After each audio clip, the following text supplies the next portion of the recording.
guys, Mr. Price here with the next edition of our Read Aloud.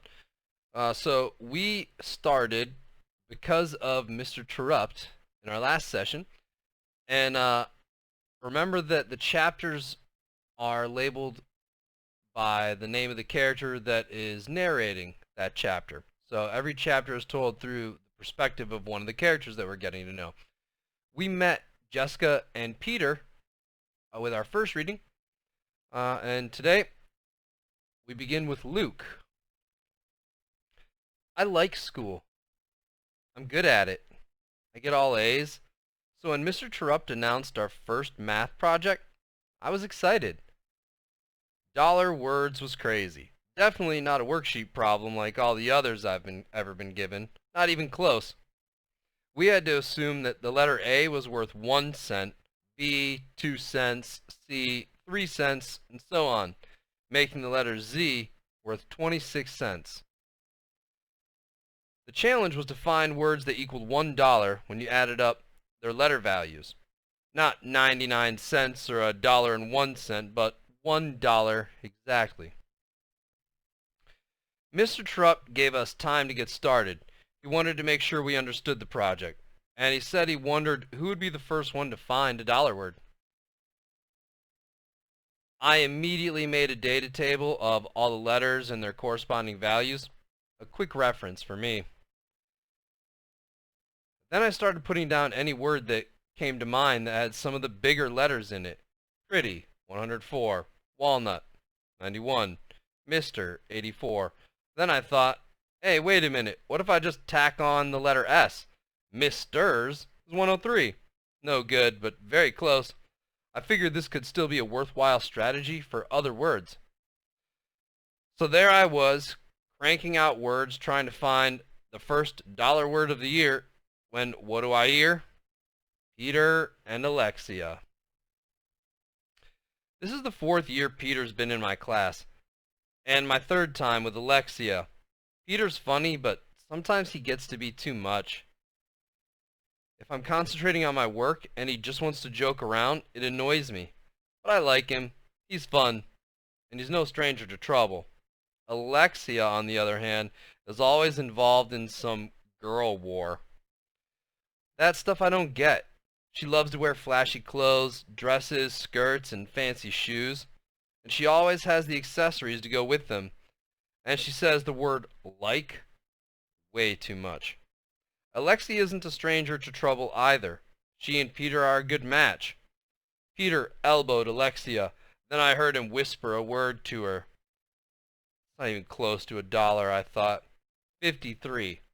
No good, Alexia said. Try. Were they crazy? They were trying out rude words and giggling the whole time. I just knew they were going to get caught.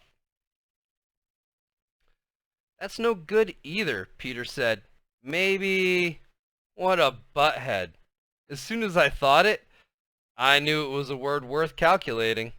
Sure enough, butthead equaled 81. I tacked on the S, but there wasn't just one butthead, but 2 buttheads. Dollar word. I was just about to call out that I had found one when Peter beat me to it. I've got a word, he yelled. Buttocks. He strutted to the board like he was the coolest thing since sliced bread and wrote it for the class. Buttocks, he said again. Buttocks. Peter went on to demonstrate how the word added up to $1. Mr. Terupt didn't interrupt just as I was about to. The new girl did. Buttocks is spelled with a K, Peter, Jessica said. Peter looked at Mr. Terupt. Sorry, Peter. She's right. Better try again. And maybe you should choose a different type of word than the ones you've been coming up with. Peter slunk back to his seat. No surprise to me. Mr. Terupt knew what Peter was up to the whole time. I raised my hand. Mr. Terupt, I've got one. I walked up to the board and wrote butthead. That was followed by a chorus of laughs. Butthead, I said. Butthead adds up to 81 cents, but if we have more than one, then we get butt heads. And butt heads is a dollar word. Just ask Peter and Alexia. Mr. Terupt snickered.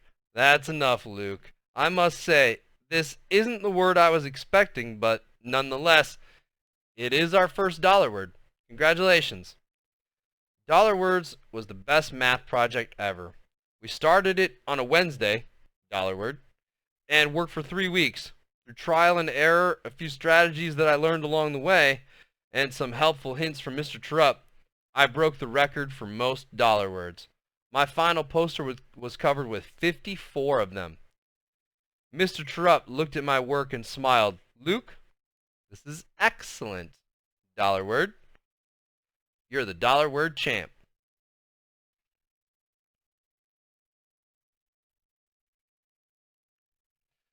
The next chapter that we have is Alexia. I was like, I have this new guy for a teacher. That's so cool. Mr. Terupt was nice. He let us sit in tables, not rows. I was like, no way, are you serious? And like, the best was I got to sit with my friend Danielle. There was this new girl in our class, Jessica. She wasn't at our table, but I needed to talk to her. I needed to tell her who she could be friends with. She seemed like she could be pretty cool, even though she carried a book around like a teddy bear. I found her at recess. Outdoor recess is held behind the school. There's a big blacktop area with basketball hoops and hopscotch. There's playground equipment in another spot, and a large field for running around and playing sports like kickball or football. That's where the gazebo is, too, by the edge of the field. I found Jessica sitting alone on the steps of the gazebo. She was reading a book. I was like, what a loser, but I went up to her. Hey, I said. Hi, she said back. You're Jessica, right? Yeah. I blew a big bubble with my gum and sat down. I'm Alexia, I said. My friends call me Lexi. I found the compact mirror in my purse and checked my Rockstar purple lip gloss. Then I was like, where'd you come from? We moved from California, the new girl said. I used to live in California too. I started playing with the stones that lay under my feet. It's always easier for me to lie when I don't have to look at the person's eyes.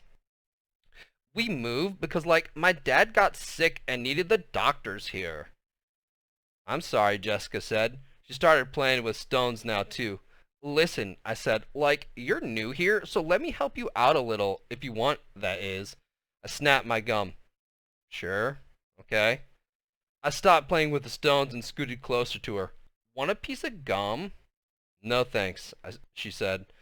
Of course not. Little Miss Perfect. I put the gum back in my purse. That girl? I said, pointing to Danielle across the playground. You can't miss her. She's the fat one. I laughed, but Jessica didn't. That's Danielle. Watch out for her. She's like somebody you don't want to be friends with. But don't you sit with her in class? I thought you were friends. I wasn't expecting this. Usually girls just listen and follow along. I blew a bubble and snapped my gum again. Yeah, she used to be cool, but like, she's been saying stuff about you, calling you Miss Goody Two-Shoes and a snotty bookworm. Jessica seemed surprised. Oh, okay. Thanks for letting me know, she said. Don't worry. I put my arm around her. Stick with me, and I'll, like, help you out. It'll be great. Then recess ended. That's how I got the girl war started. And that's where we're ending the chapter today. Lexi is such a character. She's so funny. And when I'm reading this story, that's her voice comes through really clearly with the way the author has written it. So I'm sorry if you know, being a little goofy with it is bothering you, but you know, I'm just trying to have fun with the characters. Anyways, I hope you guys enjoyed the story. Remember to complete your exit ticket, and have a great day. Talk to you soon.